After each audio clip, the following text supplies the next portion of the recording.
Amar Stover, 8, from Decatur in Alabama, was born with a genetic disorder called neurofibromatosis that affects 1 in 2,500 people and means tumors can develop anywhere in his body.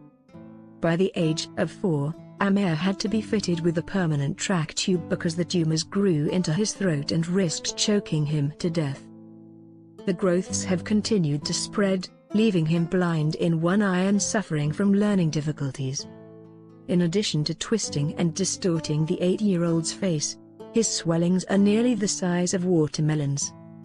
Mum Candace Stover, 30, says her son battles stigma every day because of his condition.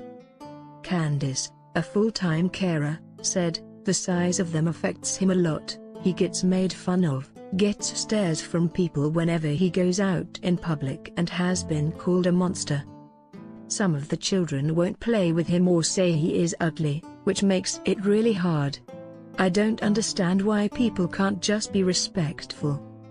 Some adults have asked him where he got his mask from. It's really very hurtful and it only gets worse around Halloween." From 1 month old, neurologists started working to reduce pressure on Amar's eye caused by tumors wrapping around his eye socket. Candace said, "The tumors are in the whole of his facial region, his neck and also his brain, and his neurologist has told me they would only get bigger over time." She added, "Doctors gave him a track tube because they thought one day he just wouldn't wake up and would stop breathing in his sleep. Before he used to snore badly, which was caused by him struggling for breath because of the tumors. Despite multiple laser treatments, his left eye has swollen completely shut and now he can only see fractionally out of the other, with doctors telling his family to prepare for the worst."